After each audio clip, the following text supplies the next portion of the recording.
Assalamualaikum warahmatullahi wabarakatuh. Perkenalkan, nama saya Hilma Nopah dengan NIM 2012301330. Saya dari kelas PAI 4H.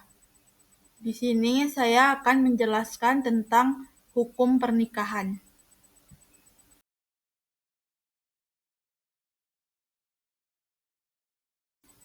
Pengertian pernikahan. Pernikahan berasal dari kata nikah yang menurut bahasa al-jamu dan al-damu yang artinya kumpul atau mengumpulkan dan digunakan untuk kata bersetubuh.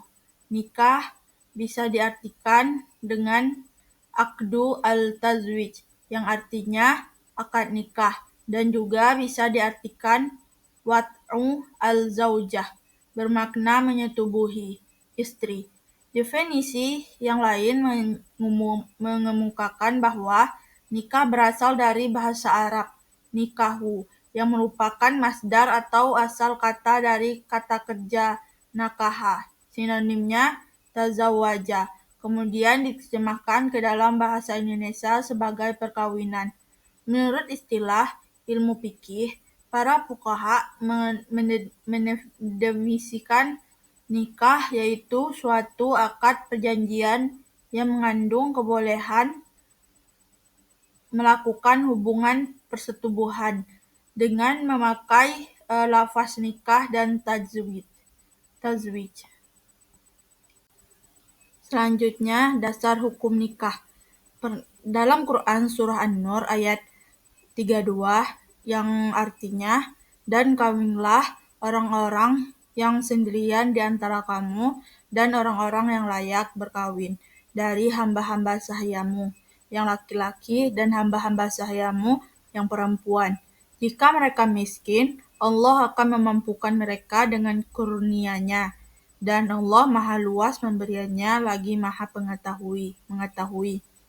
Dalam ayat ini, Allah menganjurkan perkawinan dengan beberapa fasilitas, karena perkawinan merupakan jalan yang paling efektif untuk menjaga kehormatan diri, menjauhkan seorang mukmin dari berbuat zina dan dosa-dosa lainnya.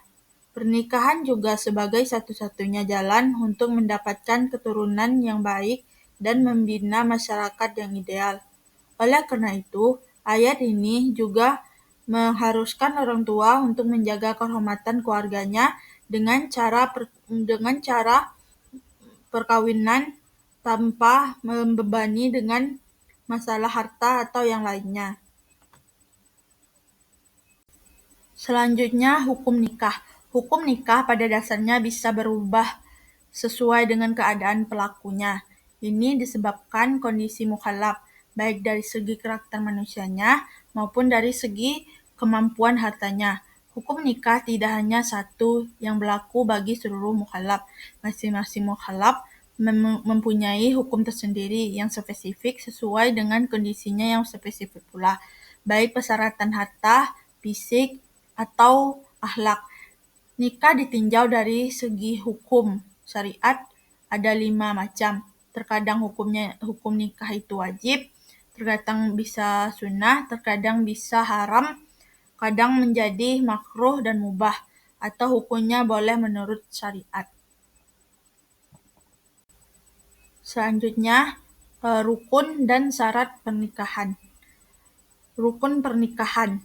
Ada calon suami dan istri yang akan melakukan pernikahan, ada wali dari pihak calon pengantin wanita, adanya 2 orang saksi, dan ada akad nikah yaitu ijab kabul.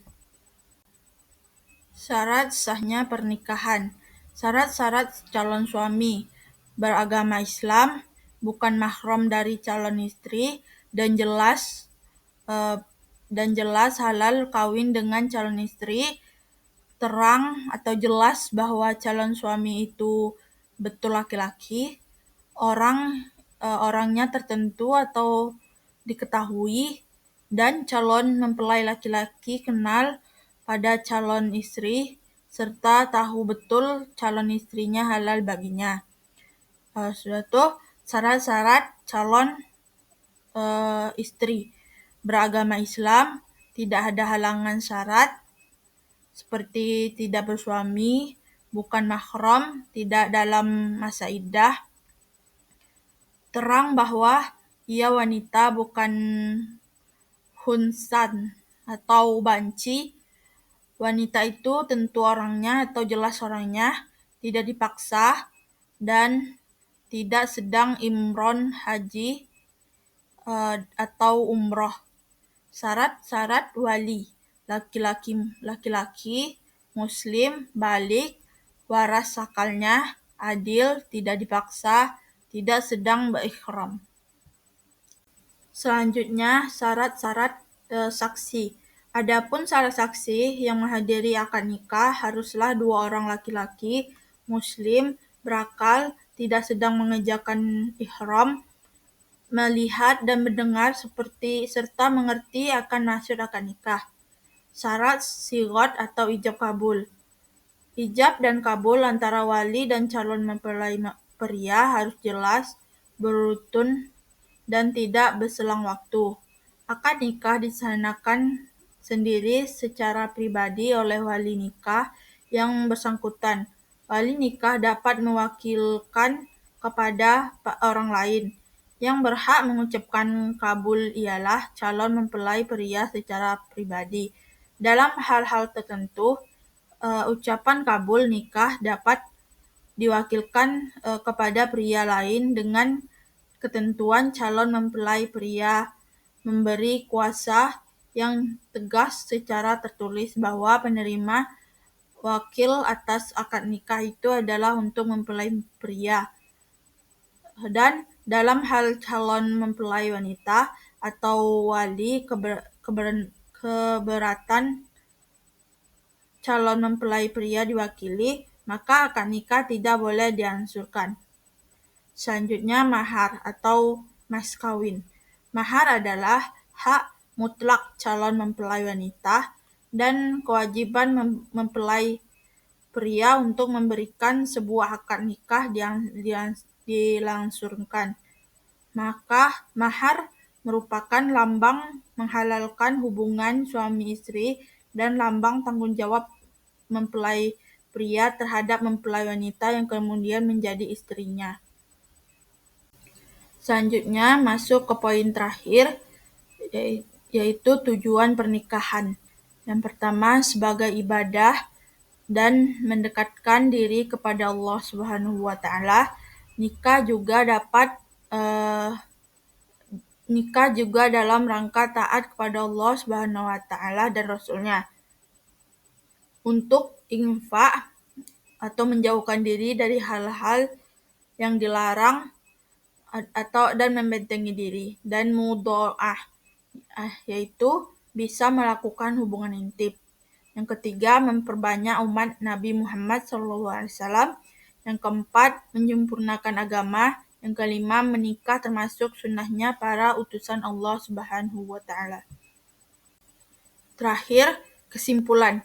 Pernikahan adalah bersatunya 2 insan dengan jenis berbeda, yaitu laki-laki dan perempuan yang menjalin suatu ikatan dengan perjanjian atau akad.